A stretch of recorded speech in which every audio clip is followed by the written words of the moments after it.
मनामध्ये हा प्रश्न असेल की एक महिन्याचा अजून कालावधी असताना करवीर पोलीस ठाण्याने इतक्या लवकर सुरुवात का केली। आज आपण उपस्थित करवीर पोलीस ठाण्यातील सर्व गणेश भक्त, पोलीस ठाणे हद्दीतील सर्व गणेश भक्त, पोलीस पाटील, आजी माजी सरपंच, पदाधिकारी, ग्रामपंचायत सोसायटीचे आहेत, आमचा स्टाफ आहे, विभागाचे प्रमुख या ठिकाणी आलेले आहेत। माननीय पोलीस अधीक्षक योगेश कुमार सर आणि अपर पोलीस अधीक्षक गिरीश कुमार सर, आपल्याला सगळ्यांना माहित आहे की अचानक मीटिंग व्हीसी चालू झाली की परत वरिष्ठांना यायला अडचण निर्माण होते। आपण त्या पद्धतीने सर्व तयारी केली होती। आमच्या पोलीस पाटील टीम पण त्या पद्धतीने एसपी साहेबांचा सत्कार करायच्या मानसिकतेत होती। मी त्यांना विनंती केली होती आपण या वेळेत ते म्हणजे कार्यक्रम चालू करा, कदाचित पाठीमागे पुढे वेळ झाला तर आम्ही ऍडजस्ट करतो। पण त्यामध्ये काय झालेलं आहे की ज्या वेळेला एखाद्या क्रिकेट मॅच मध्ये एखादा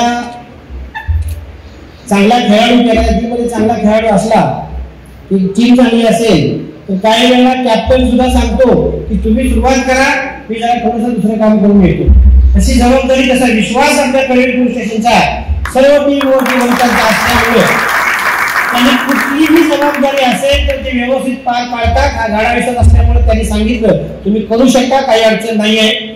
म्हणून आम्ही आज हा कार्यक्रम एक महिना अगोदर आयोजित एवढ्यासाठीच केला होता। अविनाश पवार असतील, सुहास पवार असतील यांच्या सूचना दिल्या, या सूचना आपल्यापर्यंत जाव्यात आणि जेणेकरून या वर्षी जो गणेशोत्सव साजरा होतोय तो किती मोठ्या प्रमाणात साजरा आपण करणार आहोत याची कल्पना सर्वांना आलेली असेल। गणेश उत्सवाची पार्श्वभूमी फार चांगली आहे।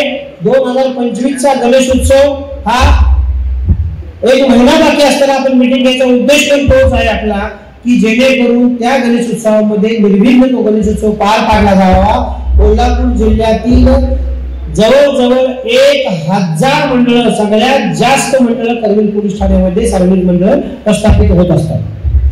गणेश मूर्तीची प्रतिष्ठापना ही 958 होती गेल्या वर्षी, आता कमी जास्त असू शकते, परंतु सगळ्यात जास्त कोल्हापूर जिल्ह्यात करवीर पोलीस स्टेशनच्या हद्दीमध्ये सार्वजनिक गणेश मूर्तींची प्रतिष्ठापना होत असते आणि तो 10-12 दिवसांचा कार्यक्रम असतो। कोणतीही अनुचित घटना न घडता निर्विघ्नपणे तो कार्यक्रम पार पडावा यासाठी आपण गणरायाला सुरुवातीला साखर घातलेला आणि गणरायाच्याच पूजेपासून आपण सुरुवात केलेली आहे। तर येणारा हा जो गणेश उत्सव आहे त्या गणेश उत्सवात काय काळजी घ्यायची हे सगळ्यांना माहित आहे, परंतु तरी सुद्धा आगामी येणाऱ्या पंचायत समिती, जिल्हा परिषदा निवडणुकीच्या पार्श्वभूमीवर गणेश उत्सव पण तेवढा धूमधडाक्यात असणारा याची खात्री तुम्हाला आम्हाला सर्वांना आहे।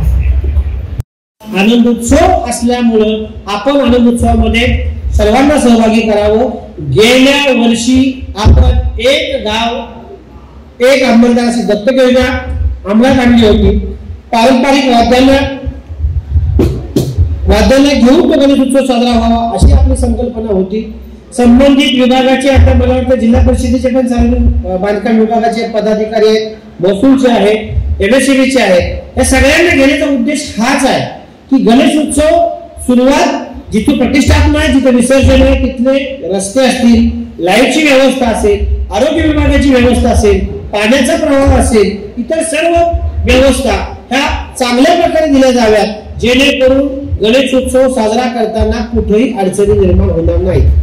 पोलीस प्रशासनाची भूमिका कदाचित गैरसमज होतो तरुण मंडळांचा की पोलीस प्रशासनाची भूमिका ही आम्हाला विरोधाची असते किंवा आम्हाला एका हेडमास्टर सारखी असते, हे करू नको, ते करू नको, ते कर। बऱ्याच अंशी आम्ही काय करा हे सांगतोय। आमच्या टीमनं रात्रभर जागून, म्हणजे अविनाश पवार असेल किंवा आणखी बाकी आमचे स्टाफ आहे, अंमलदार आहेत, बीट अंमलदार आहेत, गोपनीय अंमलदार सुहास वगैरे यांनी किंवा आमचे योगेश कांबळे या तिघांनी कंटिन्यू 3-4 दिवस हा कार्यक्रम आम्ही नियोजित करणार होतो ऑगस्टच्या पहिल्या आठवड्यात।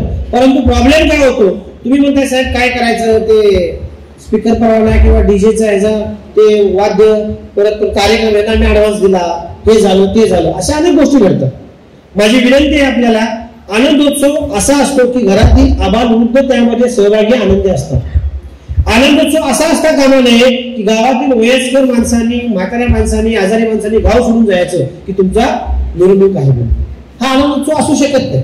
त्यामुळे माझे एवढंच म्हणणं आहे, लहान मुलं असतील किंवा महिला असतील, वयस्कर व्यक्ती असतील, सगळे जर एखाद्या कार्यक्रमात सहभागी झाले तर तो आनंदोत्सव होईल. आणि तो आनंदोत्सव जर झाला तर खऱ्या अर्थाने आपण सर्वरित्या जाती धर्म भेद प्रांत विसरून जर त्या कार्यक्रमात एकत्रित झालो तर लोकमान्य टिळकांनी सुरू केलेल्या गणेशोत्सवाच्या कार्यक्रमाचं सणाचं खरं महत्व सगळ्यांना समजलं.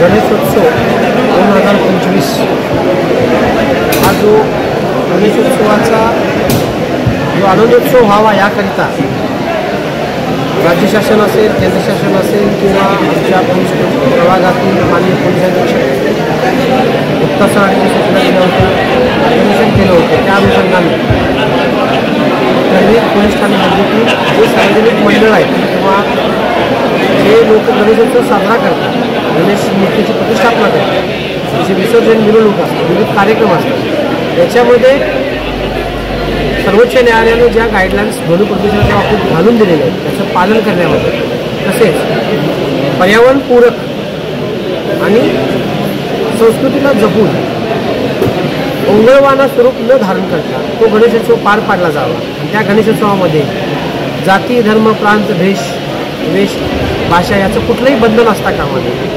वेगवेगळ्या स्तरातील लोक गणेशोत्सव साजरा करत असतात, परंतु तरुणांचं थोडंसं डीजे डॉल्बीचं वार्ताकल असल्यामुळे त्याचा त्रास किती होतो. ध्वनी प्रदूषणामुळं लोकांच्या आरोग्यावर परिणाम होतात. लेसर शोमुळं अनेक लोकांचे डोळे गेलेले आहेत. आवाजामुळं अनेकांना सडनली हार्ट अटॅक आलेले आहेत. अशा अनेक गोष्टी समजावून सांगून गणेश भक्तांना गणेश मंडळाच्या पदाधिकाऱ्यांना त्या ठिकाणी मार्गदर्शन करण्यात आले. आणि जिल्ह्यामध्ये गणेशोत्सव हा येणारा गणेशोत्सव शांततेत साजरा व्हावा याकरिता आणि निर्विघ्नपणे पार पडावा यासाठी ज्या काही गाईडलाईन्स आहेत त्या वाचून दाखवण्यात आल्या, त्यांना मार्गदर्शन करण्यात आलं. गणेशोत्सव साजरा करताना गावातील पदाधिकाऱ्यांच्या गीत अंमलदारांच्या ज्या भेटी होणार आहेत त्या अनुषंगाने गावातील गणेश मंडळाचे पदाधिकारी असतील किंवा इतर गणेश भक्त असतील ते पोलिसांना योग्य त्या सूचना करू शकतात. त्या योग्य चांगल्या सूचना आम्ही स्वीकारू. त्याचबरोबर पोलीस प्रशासन किंवा राज्य शासनाकडून केंद्र शासनाकडून किंवा सर्वोच्च न्यायालयाच्या ज्या गाईडलाईन्स आहेत त्या अनुषंगानं गणेशोत्सव पार पाडण्याकरता वेळोवेळी मदत केली जाईल, मार्गदर्शन केलं जाईल. आणि गणपती बाप्पा मोरया म्हणून येणारा गणेशोत्सव साजरा शांततेत पार पाडूया हे सर्वांना आवाहन करतो आणि सांगतो. थँक्यू. अशाच नवनवीन अपडेटसाठी डिजिटल कोल्हापूर चॅनलला सबस्क्राईब करायला विसरू नका.